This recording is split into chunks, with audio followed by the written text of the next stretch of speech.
या व्हिडिओमध्ये आपण बघणार आहे की कॅप राउंड 1 मध्ये जर कुठलंच कॉलेज नाही मिळालं तर आपण काय करायला पाहिजे। सगळ्यात पहिले समजून घेऊयात की आपल्याला कॉलेज का मिळत नाही कॅप राउंड 1 मध्ये।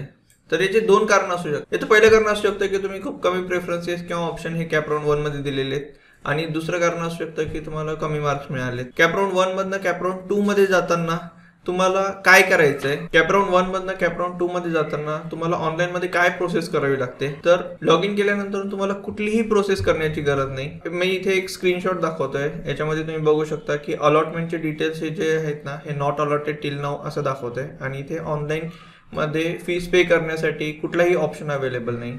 म्हणजेच तुम्ही डायरेक्टली कॅप राउंड 2 चे फॉर्म्स ज्यावेळी चालू होतील त्यावेळी ते फॉर्म भरू शकता आणि यासाठी ऑनलाइन आपल्याला जे ऑप्शन बाकीच्या मुलांसाठी होते ज्यांना कॅप 1 मध्ये कॉलेज मिळाले त्यांना बेटरमेंट किंवा मग फीज हे ऑप्शन तिथे दिसत होते, पण ज्यांना कुठलंच कॉलेज नाही मिळालं त्यांना अशी स्क्रीन तुमच्या लॉग इन केल्यानंतर तुम्हाला दिसणार आहे।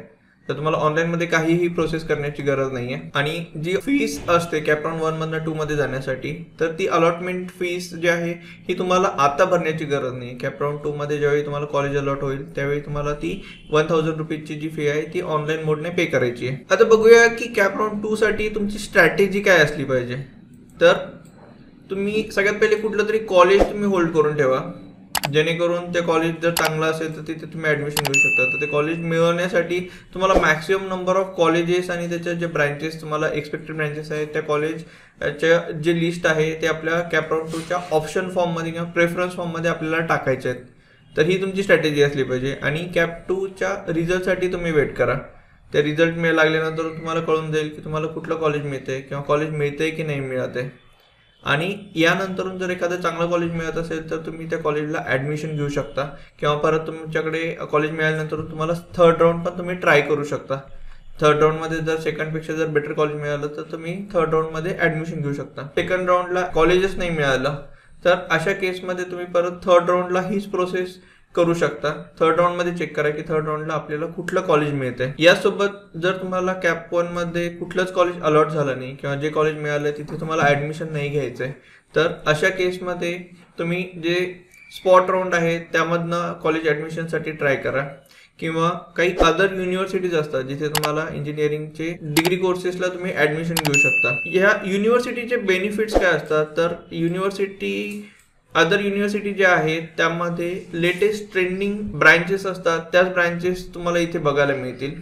त्यानंतर जिथे ॲडमिशन घेण्याऐवजी त्यांचे फीसचे डिटेल त्यांना विचारून घ्या की फीस किती असते, कारण प्रायव्हेट युनिव्हर्सिटीची फी जी आहे ही कॅप 1 च्या कॉलेजची तुम्ही कम्पेअर केलं तर याच्यापेक्षा थोडी जास्त असते। तर तुम्ही त्याचे फीसचे डिटेल पण त्यांना विचारून घेऊ शकता आणि इथे कुठलेही कॅटेगरीचे बेनिफिट मिळत नाही। तुम्ही जर कुठल्या कॅटेगरीमध्ये येत असाल तर कॅटेगरीचे जे फीस कन्सेशन जे आपल्याला मिळत असतं कॅप राऊंडमधनं जाताना तर ते प्रायव्हेट युनिव्हर्सिटीला मिळणार नाही। तुम्ही तिथे ॲज अ सगळ्यांना सेम कन्सिडर केलं जातं, ॲज अ ओपन म्हणून तुम्हाला कन्सिडर केलं जातं आणि तुम्हाला 4 वर्षासाठी फुल फीस लागते। तुम्हाला जर कॅप राऊंडमध्ये जर ॲडमिशन मिळालंच नाही तर तुम्ही मॅनेजमेंट कोटामधनं पण ॲडमिशन ट्राय करू शकता। असेच व्हिडिओ बघण्यासाठी चॅनलला सबस्क्राईब करून ठेवा आणि बेल आयकॉनला पण हिट करून ठेवा, जेणेकरून येणारे माझे सगळे नोटिफिकेशन्स तुम्हाला मिळतील। माझ्या व्हॉट्सअप ग्रुपची लिंक खाली डिस्क्रिप्शनमध्ये दिलेली आहे, ती जॉईन करून ठेवा, जेणेकरून तुम्हाला माझ्याकडचे सगळे अपडेट्स हे व्हॉट्सअपवरती पण मिळतील। तुम्हाला इंजिनिअरिंग करिअर रिलेटेड काही कन्सल्टेशन हवं असेल, काउन्सिलिंग करून घ्यायची असेल तर माझा नंबर मी इथे दिलेला आहे, या नंबरवरती तुम्ही कॉल करू शकता किंवा व्हॉट्सअपवरती मेसेज करा, तुम्हाला माझ्या टीमकडनं लगेच कॉल बॅक येईल।